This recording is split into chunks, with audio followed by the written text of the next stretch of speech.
Halo guys, kita kembali mereview GBP USD di hari Jumat.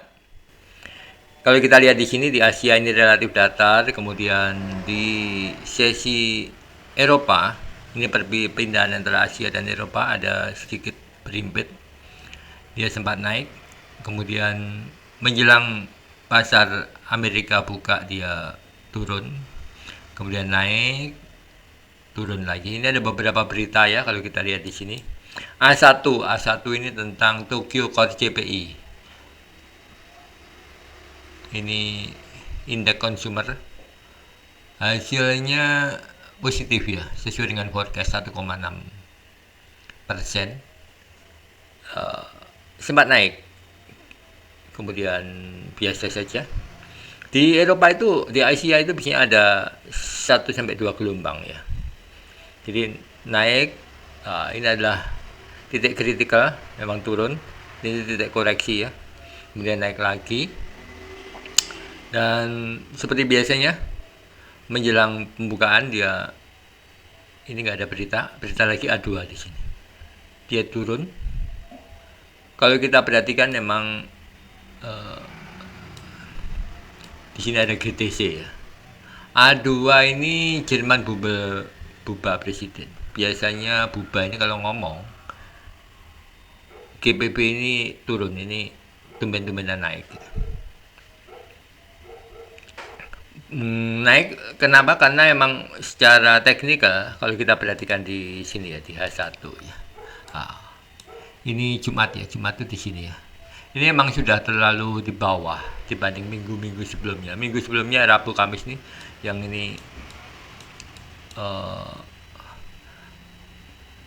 Presiden Trump pidato damai dengan Iran itu langsung jedet, ya, otomatis secara teknikal dia akan terdorong ke atas. Jadi Presiden buba itu naik itu hanya terkonfirmasi aja gitu, istilah katanya.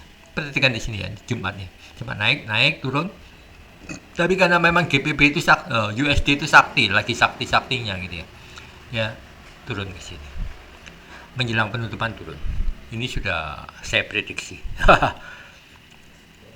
Jadi kalau kita lihat di sini, kita kembali ke M1 ya. Nah, ini hari ini time frame lebih lembut lagi. Nah, di sini kita bisa dapat cuan banyak. Nah, gini. Nah, udah langsung aja ke M5-nya. A2 Buba Speak dia naik, walaupun sempat turun naik lagi, trennya masih naik, terkena sentimen. A3 Frank Job Seeker Total pencari kerja naik, A3 GBP turun. Jadi banyak yang cari kerjaan, GBP turun sampai A4 Good Trade Balance, ini USD ya. Defisitnya jelek, makanya dia bablas mundur. Tapi perhatikan di sini A6, A5 itu retail inventories-nya bagus gitu ya. Jadi memang di satu sisi trade balance-nya itu kocar-kacir, tapi ekonominya relatif berputar gitu. Jadi pasar bingung naik ke sini. A6 itu Michigan inflation lebih tinggi untuk ini 1 tahun ya, dan ini 5 tahun. Ini nggak terlalu berpengaruh sebetulnya.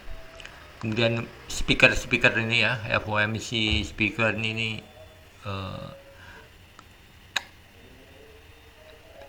ketua-ketuanya The Fed ya, FOMC. Akhirnya turun. The Fed ngomong turun dan seperti ini. A5 menjelang penutupan Eropa dia naik, biasanya memang seperti itu, mencapai di equilibriumnya, tengahnya. Kemudian secara natural, karena emang seperti saya bilang tadi USD itu lagi saktinya, dia masih juga turun ke bawah. Jadi intinya seperti itu. Yang ini CFTC ini akan berguna di hari Senin Selasa besok. Ini hasilnya sudah muncul. tentang crude oil, GBP spekulatif dan sebagainya, ini adalah data-data yang akan sangat berguna di hari Senin dan Selasa besok. Dan seperti itu sebabnya saya masih puasa lihat saham IHSG gitu ya, karena MSCI pun juga sudah mewanti-wanti. Ini kalau tetap kacau gini, nanti masukkan ke frontier market gitu. Sekarang di emerging market turun jadi frontier. Kita setara dengan negara-negara Afrika. Luar biasa. Ini semuanya tuh nggak jauh-jauh karena ya. Bukan pemimpin sekarang aja ya, kalau kita lihat nih ya. Pemimpin presiden kita ini nggak bisa jadi contoh gitu ya. Kenapa nggak bisa jadi contoh? Perhatikan.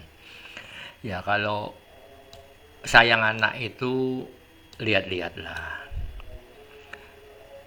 Kok tapi ya jangan menutup rezeki orang gitu ya. Misalkan anaknya Mbak Wega jadi ketua DPR, memang PDIP nggak ada yang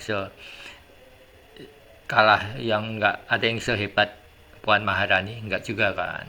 Begitu juga SBY, sayang anak banget jadi ketua partai, jadi menteri, seolah-olah Demokrat itu ya SBY gitu. Tapi kan nggak gitu, kita kan berbangsa gitu ya. Kalau mereka aja memberi contoh yang kayak gitu, ugal-ugalan gitu istilahnya ya. Ya, yang orang-orang sekitarnya ya pasti oportunis lah.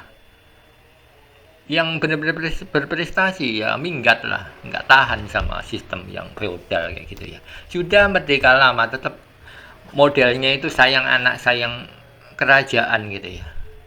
Nah, apalagi Jokowi.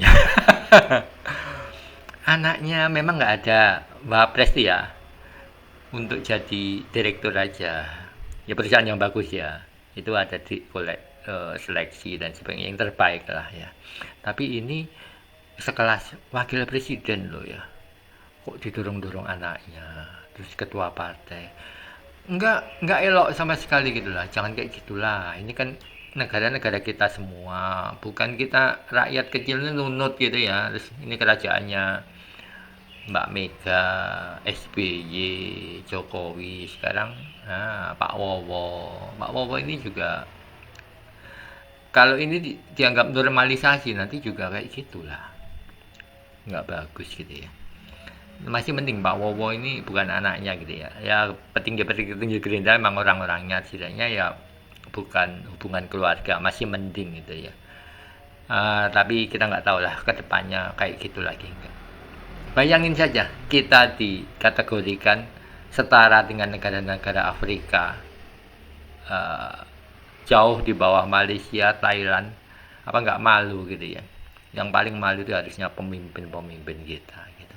Kenapa bisa sampai seperti ini? Ini bukan kerjaan 1-2 presiden. Seperti saya bilang tuh, lihat aja itu ya, Mbok Yao gitu loh. Mau cari apa sih? Jadi ketua DPR ya gitu-gitu aja, nggak ada hal yang wow gitu. Kasih orang lain lah, banyak orang pintar, orang kaya, orang hebat, kasihlah ketua partai, wapres dan sebagainya itu. Ketua, aduh, ya sudahlah, mumet mikirin Indonesia itu memang. Awalnya ya pemimpin itu harus menjadi contoh yang baik. Jangan pintar ngomong tapi nggak bisa ngomongin di mukanya sendiri gitu.